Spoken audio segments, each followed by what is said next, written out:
ಮುಂಬಯಿಯ cinema ನಿರ್ಮಾಪಕನ ಉದ್ದೇಶವೇನಿತ್ತು? ಒತ್ತೆ ಸೆರೆಯಾಗಿದ್ದ 17 ಮಕ್ಕಳನ್ನು ಬಿಡಿಸುವ ಕಾರ್ಯಾಚರಣೆಯಲ್ಲಿ ರೋಹಿತ್ ಆರ್ಯನನ್ನು ಗುಂಡಿಟ್ಟು ಕೊಂದ ಬಳಿಕವೂ ಪ್ರಶ್ನೆ ಉಳಿದುಕೊಂಡಿವೆ. ಮುಂಬಯಿಯ ಪೊವೈನ್ನಲ್ಲಿ ಚಲನಚಿತ್ರ ನಿರ್ಮಾಪಕ ರೋಹಿತ್ ಆರ್ಯ ಆಡಿಷನ್ ನೆಪದಲ್ಲಿ 17 ಮಕ್ಕಳನ್ನು ಒತ್ತೆ ಸೆರೆ ಇರಿಸಿಕೊಂಡು ಪೊಲೀಸ್ ದಾಳಿಯಲ್ಲಿ ಗುಂಡಿಗೆ ಬಲಿಯಾಗಿದ್ದಾನೆ.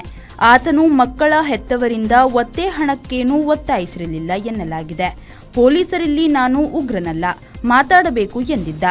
ಇಷ್ಟಾಗಿಯೂ ಕೊನೆಯ ಕ್ಷಣದಲ್ಲಿ ಇಡೀ ಕಟ್ಟಡಕ್ಕೆ ಬೆಂಕಿ ಹಚ್ಚಿ ಮಕ್ಕಳೊಡನೆ ನಾನು ಸುಟ್ಟು ಹೋಗುವೆ ಎಂದು ಬೆದರಿಸಿದ್ದ. ಈ ಹಂತದಲ್ಲಿ ಬಾತ್ರೂಮ್ ಕಿಟಕಿಯ ಕಡೆಯಿಂದ ಮಕ್ಕಳನ್ನು ಮುಗಿಸಲು ಕಾರ್ಯಾಚರಣೆ ನಡೆಸಿದರು. ಆ ವೇಳೆ ಪೊಲೀಸರು ಬೇರೆ ದಾರಿ ಇಲ್ಲದೆ ರೋಹಿತ್ ಆರ್ಯನಿಗೆ ಗುಂಡು ಹಾರಿಸಿದರು. ಮಕ್ಕಳನ್ನು ಕರೆಸಿಕೊಂಡವನು ಆಡಿಷನ್ ಮಾಡಿದ್ದ. ಸಿನಿಮಾ ಶೂಟಿಂಗ್ ಕೂಡ ಆರಂಭಿಸಿದ್ದ. ಬಾಲಕನೊಬ್ಬನ ಜೊತೆಗೆ ಅಜ್ಜಿಯೊಬ್ಬಳು ಬಂದಿದ್ದು, ಆಕೆಯೂ ಒತ್ತೆ ಸೆರೆ ಸಿಕ್ಕಿದಳು. ಈಗ ಬಿಡುಗಡೆ ಕಂಡಿದ್ದಾಳೆ. ಸಾಕಷ್ಟು ಆಹಾರ, ವಾಹನಕ್ಕೆ ಪೆಟ್ರೋಲು ಇತ್ಯಾದಿ ಸ್ಟಾಕ್ ಇಟ್ಟಿದ್ದ. ಆದರೆ ಕರಿಮೆಣಸಿನ ಪುಡಿ ಏಕೆ ತಂದು ಇಟ್ಟಿದ್ದ ಎಂಬುದು ತಿಳಿದು ಬಂದಿಲ್ಲ. ಇಷ್ಟೆಲ್ಲ ನಡೆದ ಸ್ಟುಡಿಯೋದ ಎಲ್ಲ ಕಡೆ ಸಿಸಿಟಿವಿ ಕೂಡ ಇತ್ತಾದ್ದರಿಂದ ಪ್ರತಿಯೊಂದು ನಡೆಯೂ ಕೂಡ ಸ್ಪಷ್ಟಗೊಂಡಿದೆ. ಭ್ರಷ್ಟಾಚಾರದ ವಿರುದ್ಧ ಮಕ್ಕಳು ತಿರುಗು ಬೀಳುವ ಕಥೆಯೊಂದು ಅಲ್ಲಿ ಶೂಟಿಂಗ್ಗೆ ಸಿದ್ಧವಿತ್ತು. ಸಹಾಯಕನಿಂದ ಆರ್ಯನು ಪೆಟ್ರೋಲು ಪಟಾಕಿಗಳನ್ನು ತರಿಸಿದ್ದ.